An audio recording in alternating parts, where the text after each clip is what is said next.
Good afternoon to everybody, and welcome to the Economic and Budget Outlook for the Commonwealth of Pennsylvania for fiscal years 24-25 to 29-30. My name is Matt Niddle, and I am Director of the Independent Fiscal Office. Before we begin, a couple of housekeeping items. As we always do, both the report and the PowerPoint will be posted to the IFO website at the end of the presentation. If you have any questions, please submit them to the contact box, and I will provide that address at the end of the presentation, and we will monitor that box today and try to get you a response today. One item that is different from prior presentations is we will not present our demographic forecast. We have a full report that is posted to the IFO website for those who are interested. And finally, if we do happen to lose the connection, please hold tight and we will establish it as soon as we can and continue on with the presentation. So with that, I'd like to start out with the economic forecast for the state, and we use the forecast here to project both our revenues and some of our expenditures. And as noted in the past, this is not really a forecast. We refer to it as a simulation. And the reason it's a simulation is because we're merely returning the growth rates to long-term steady state averages that are consistent with the demographic forecast. So we have real gross domestic product of the Pennsylvania economy expanding by about 2% per annum in the long term. The wages and salaries paid to all payroll workers in Pennsylvania at about 4.1%. Payroll jobs increasing by about 50,000 per annum. And then finally, the Pennsylvania Consumer Price Index increasing by about 2.2% per annum. Again, we use these forecasts to project our general fund revenues, and the inflation forecast we use for some of our expenditure forecasts, and I will return to that later in the presentation. Taking a look at some recent trends in the Pennsylvania economy, we have the year-over-year growth rates for the last 5 quarters, and we have this broken into 3 parts. At the top part, we have our macroeconomic variables, and I'll just move from top to bottom. The latest reading for the Pennsylvania economy for real GDP is a growth rate of 3.2%. That's a very preliminary number, and it will be revised several times going forward. Our withholding tax revenues are decelerating slightly. They were at about 4.7%. They are declining to about 4.1%. This is a very good real-time measure of the labor market and how wages paid are growing over time. And then finally, the Consumer Price Index for the Philadelphia metro region, the latest reading for October was at 3.4%. Turning to the housing market, the Home Value Index is up by 7.2% in the second quarter. Let me know that these are all homes, not just homes that are sold. So strong housing gains continue in Pennsylvania. Our home sales for Redfin, we were negative for about 1.5 years. In the third quarter, they recently turned positive, up 3% in the third quarter. And the 30-year mortgage rate, if you were tracking this, you'll know that in the third quarter, it came down quite a bit. But more recently, it has ticked back up. And the latest reading for November is the rates are now approaching 7%. So that's certainly something to keep an eye on, whether they'll maintain at 7 or come back down. And finally, the Pennsylvania labor market, it remains strong based on the latest readings. The unemployment rate is at 3.4%. And then we have our 2 jobs measures below that. The first jobs measure is payroll jobs. That measure excludes self-employed individuals. And if you have 2 jobs, you're counted twice. Using that measure, we are up 103,000 jobs from the prior year. Our second employment measure is employment. That's based on the household survey. That includes self-employed individuals. And if you have 2 jobs, you are counted once. And that measure is up 52,000 year over year. So a little bit of a disconnect here between the 2 jobs measures. And I suspect that the payroll jobs will be revised down in the spring closer to the employment number. We took a look graphically at our 2 jobs measures over the last 5 years. This is what it would look like, and these are in thousands of jobs. The line in blue is our employment measure, and again, that includes self-employed individuals. And the red line is our payroll job, which excludes those individuals. And they're telling two different stories more recently. If I use the blue line, you'll see that compared to 5 years ago, we're back where we were in the third quarter of 2019, no gains or losses in employment. If I use the red line, our payroll jobs, you'll see that we're up 138,000. So, and that it's increasing more recently, whereas the employment trend is down. And right now, we don't have enough data to determine what's driving that discrepancy. It could be multiple jobs holders. As you know, one measure counts them twice, the other measure counts them once. It could be due to a decline in self-employed individuals. But right now, we just don't have enough data to determine why the discrepancy is occurring in the recent quarter. Drilling down a little, using the payroll jobs gains to find out what sectors are driving these gains, what we do on this slide is we look at the change over the last 5 years from the third quarter of 2019, and we also look at the gains over the last year from the third quarter of 2023. And I'm just going to focus on the second column, the gains from the prior year. And relative to that time, we've picked up 116,000 payroll jobs. And again, this excludes self-employed individuals.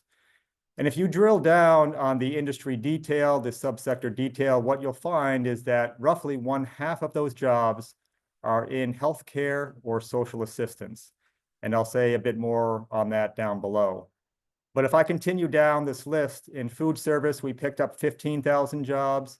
Most of those are at full service restaurants. We have a surprising result in the small performing arts and spectator sports. We've picked up 10,000 jobs, and that's a 32% gain over the prior year.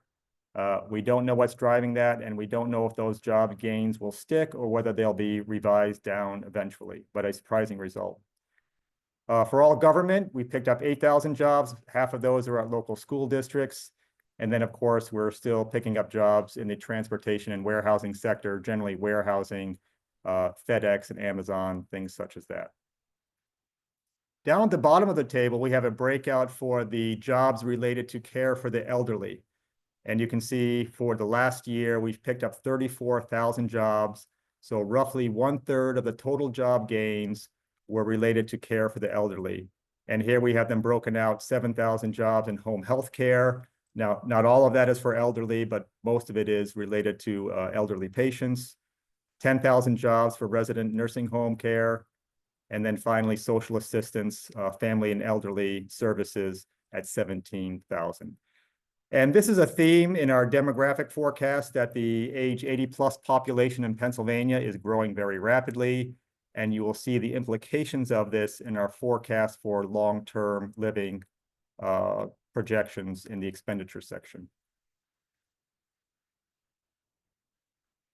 A few notes on the inflation forecast and the data that just were released yesterday. As I noted, the latest reading for Pennsylvania is a increase of 3.4% for the Philadelphia metro region. And as you can see over the last year and a half, that's fairly persistent. We really haven't come down much like the US has. The latest reading for the US was at 2.6%. Some good news is that the shelter component, which comprises 38% of the total, we had a rapid deceleration there in October, so hopefully that sticks. We had some increases, most notably over here on the right, in car repairs and insurance. That's still growing very strong. It was a 12% year-over-year increase in October. We had some deflation in energy. The all energy component was down 4%. That's gasoline and home heating. And we also had some deflation in car prices, both used and new cars. And finally, groceries prices were up 3% year-over-year. You'll see here the dotted black line is the IFO forecast. We are assuming that it grows by 2.2% per annum. So we do have a little ways to go to get down to that level. We do think that will happen over the next year or two. We use that assumption in some of our expenditure extrapolations. We assume non-personnel expenses such as computers or office furniture expand by 2.2%. Turning to the revenue forecast, what we have on this slide is our projections of the big three revenues, and these comprise about 85% of our general fund monies. And then we have a residual all other category. And for the current year, we have a projection of $45.9 billion, and that grows to $51.1 billion by 2930. Down at the bottom, we have the commensurate growth rates, and I'll just call out a few. You'll see for personal income, we have an unusual growth rate here in the middle, and that is due to an extra deposit day, 53 Wednesdays in 26-27.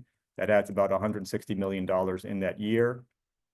Down at corporate net income, of course, the revenue source is contracting, and that is due to the ongoing corporate rate reduction and the higher net operating loss deduction threshold. And then finally, the all other category, you'll see some negatives up front, and that is largely due to reduced Treasury collections. And Treasury collections are interest that accrues on the general fund surplus. Last year, the the Treasury collections were at $780 million, and by the end of the window, we have it coming down to roughly $90 million. And also the other thing restraining this growth rate is cigarettes. Cigarettes are contracting in every year. At the very bottom here, we have the residual if we remove the corporate net income and Treasury forecast, and you'll see the growth rates are considerably stronger. And in fact, these growth rates then mimic our forecast for the expenditures and largely match them over the long run. One item that's attracted a lot of attention in the press is how consumers are holding up, and we're monitoring this very closely. And there have been a number of studies that have come out that demonstrate or that find that most consumers have used up their stimulus savings. And the data we see confirm that it does appear that those stimulus savings have now been used up. And the question is whether consumers can continue to contribute to the economy and economic growth. And from what we're seeing, we still think they can. And a lot of that is due to middle income and upper income consumers who still appear to be holding up well due to stock market gains and housing gains. However, if you look at the data, there is some concern, and we have some trends here for consumption taxes, and I'll just move top to bottom. For sales tax, both for motor and non-motor, you can see the clear deceleration over the last 3 years. And then through the first 4 months of this fiscal year, we're under 1% year-over-year growth. Cigarette tax collections, you can see, have collapsed. We're not quite sure why that's so dramatic, but it's continued on to the first 4 months of this fiscal year. Liquor tax, a similar story. We had a contraction last year, which is very unusual, and modest growth through the first 4 months. Gaming taxes, you'll see very strong growth early on. This was a post-COVID bounce, and we had some gaming expansion. For the first 4 months of this fiscal year, a nice growth rate at 10.3, largely due to sports wagering. And finally, one item that we're looking at and watching very closely, not a tax, but it's instant ticket sales by the lottery. And you can see that we've had a contraction the last 3 fiscal years, and that has continued through the first 4 months of this fiscal year. And why we're concerned about this is not only because it was unexpected, but also because the lottery supplies support to some general fund spending, most noticeably long-term living, and we think it's going to be able to supply less support going forward, and I'll touch on that on a few slides. Finally, let me note at the bottom here, just yesterday, the New York Federal Reserve Board came out with their latest release for consumer debt, and it shows that for Pennsylvania consumers, mortgage debt is up 3.1% year over year, credit card debt is up 5.9%, and auto loans are actually down by 0.2% year over year. So we think consumers are in decent shape. They can manage these balances. Certainly the consumers on the lower end of the income spectrum are under pressure. Turning to our general fund expenditures, at the top, we have the dollar amounts for this year and going through 2930. And we have our larger programs shown and itemized, and here is the share of the budget. We have a forecast of $47.7 billion, growing out to $56.3 billion. Down at the bottom, we have the commensurate growth rates, and I'll just touch on a few of these. For the current fiscal year, of course, pre-K through 12 funding got a large boost, an 8% growth rate. So that's a one-time boost, and then we apply our normal extrapolators going forward. State personnel, you'll see a large gain of 7.1%. About half of that, or 4.5%, is due to the new wage contracts. They were a bit front-loaded. There was also some pickup from less support from the motor license fund for state police, and that's showing up as well. For long-term living, you'll see a strong growth rate in 25-26 of 10.4%. This is due to the aging demographic and a high inflation component. It's also due to less support from the lottery. About 2.3 percentage points of that 10.4 is because we are projecting the lottery can supply less support, and therefore the general fund has to pick up more of the cost going forward. And then you'll see a 7.5% growth rate in 26-27 due to a 10% increase in HCBS home care services. Finally, this 5.8% here at the bottom, that's largely due to an increase in FIA and an increase in intellectual disabilities. A couple of items to note on our expenditure assumptions, some assumptions that have been made. First, for medical assistance, the MCO rate increase. It's currently under negotiation. DHS has assumed a 3% rate increase that begins in calendar year 2025. And each percentage point, if that was higher, would be worth $140 million per annum. For higher education, it is a convention of the office that we flatline those expenditures. The reason we do that is due to the contracting demographic in Pennsylvania. However, usually those expenditures increase by more, and they're not flatlined. And if we used an inflation adjustment of 2.2%, it would be worth $50 million next year. And if it got an inflation adjustment every year, that would imply $250 million by the end of the forecast window in 29-30.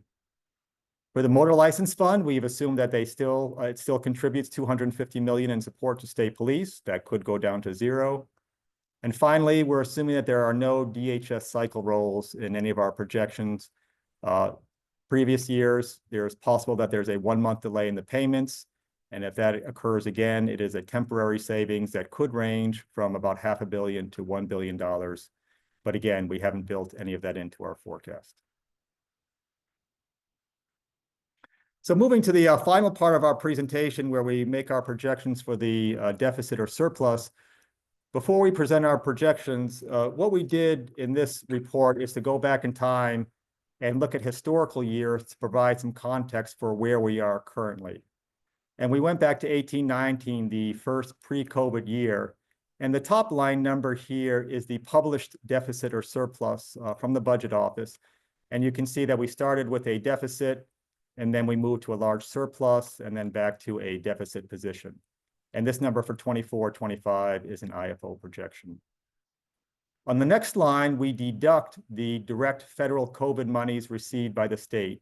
And those could take many forms, and the footnote explains what forms they could take. But if we deduct those amounts, we get an adjusted number. And this is the underlying deficit or surplus. And once again, you can see that there's a large deficit up through 1920.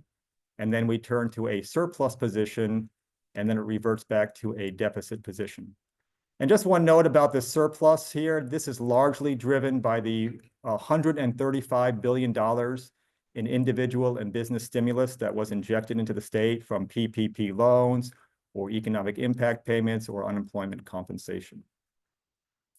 So between 1819 and 24-25, the deficit expanded by about $3.1 billion.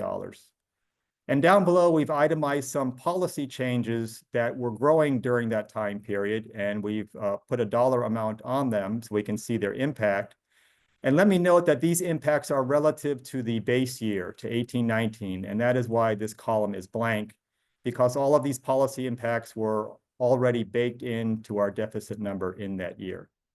So here we have 6 policy impacts. The education boost, of course, that was only in the final year.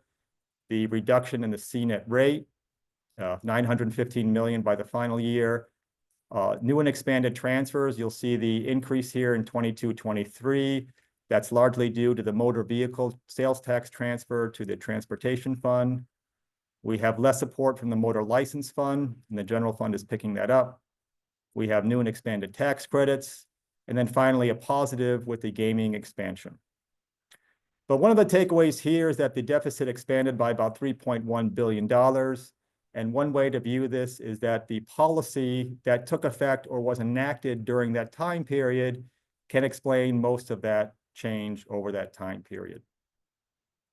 Down at the end, we have our general fund ending balance and our rainy day fund ending balance. And for the general fund, you can see the accumulation over time. And then at the end of the window, it's run down because it's used for deficit financing. And then the rainy day fund balance continues to accumulate as it builds interest over time. For the ending balance here for 24-25, we have a total balance of $10.1 billion. On the next slide, we move to our projections of the deficit or surplus. And at the top line, we have our revenue projection that I showed you earlier. From that, we deduct refunds, and I'll note that for 24-25, we have a large refund number in at $1.9 billion. Through the first 4 months of the fiscal year, refunds are up over 50% year over year by about $288 million. For various reasons, we don't think that can be maintained, and it's coming back down to a more normal level. That gives us our net revenue forecast. We then deduct expenditures from that, and that includes the prior year lapses. And from that, we derive our projection of the fiscal year deficit, $3.4 billion for this year, and growing to $6.7 billion by the end of the window. So here we have an expansion of about $3.2 billion over the 5 years. And as we did in the previous slide, we track the policy impacts from the base year. So once again, the policy impacts are all baked into this deficit number of $3.4 billion, and this is how they're growing over time. So for example, the corporate rate reduction relative to 24-25, it reduces revenues by another $1.8 billion by the time we get out to 29-30. So the takeaway here is that the deficit is expanding by about $3.2 billion, and about $2 billion of that is policy that has been enacted that is phasing in. Down at the bottom, we have our general fund ending balance and our rainy day fund ending balance. And the general fund, based on our forecast, is depleted next fiscal year in 25-26. And our rainy day fund ending balance is largely depleted by 26-27. And I should note that the rainy day fund can only be used for emergencies. It does require a 2/3 vote of the General Assembly to approve that. So that would require approval, but we have let that balance run down to be used for deficit financing for the purpose of this slide. In our final table, we compare our outlook for this year to the outlook from last November, and we take a look at how it's changed and why it changed. And for 23-24, last November, we had projected a deficit of $624 million, and it turned out to be $791 million, a difference of 167. So fairly close. And the reason this is higher than anticipated is largely due to refunds. The level of refunds paid out was higher than we had anticipated. Over time, the deficit is increasing by $1.5 billion, and then it grows to $2.3 billion by 28-29. And once again, down below, we have various policy changes that were not included in our outlook last year because they had not been enacted. And we have those itemized down below: the boost to education, the increase to FIA to provide more support, some expansion of tax credits, corporate net income. We raised the net operating loss threshold, less support from the motor license fund, and 2 new transfers that are leaving the general fund. So the deficit expands by $2.3 billion compared to last year, but about $1.9 billion of that is due to new policies that had not yet been enacted. So to finish up here, just a few things to note that we did not include in the numbers that I just showed you. Perhaps most importantly, we did not include any impact from the expiration of the Tax Cuts and Jobs Act at the federal level. That ends at the end of next calendar year. Potentially, this could be a $13 billion tax increase for Pennsylvania filers. And of course, that's a direct leakage from the Pennsylvania economy. We would apply multipliers to that, and that would have a clear negative impact on our revenue collections. We also did not reflect the recent gains in the stock market. The S&P 500 is up 25% since January 1st, and more recently, it's up 8% since August 1st. So we hadn't had that built in. There's a little upside for that if that sticks for the rest of the year. And finally, there's other federal policies at work that we think will change, notably is student loan debt. The grace period has been extended, and a significant number of students are still in a moratorium. They are not repaying their loans. We think that will probably end in the spring of next year. The budget deficit, as you know, is unsustainable, and there are concerns about whether tax cuts would be, spending cuts would be necessary. And then finally, there's a concern that interest rates could be higher in the long term, mainly due to the federal budget and the unsustainability of the borrowing right now.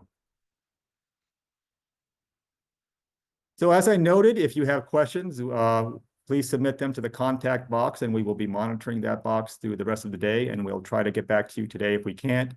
If we don't have an answer for you, we'll let you know that we're working on it and that we have received it. And with that, I'll conclude, and the report and the presentation should be posted to the IFO website. Thank you for attending, and have a great day.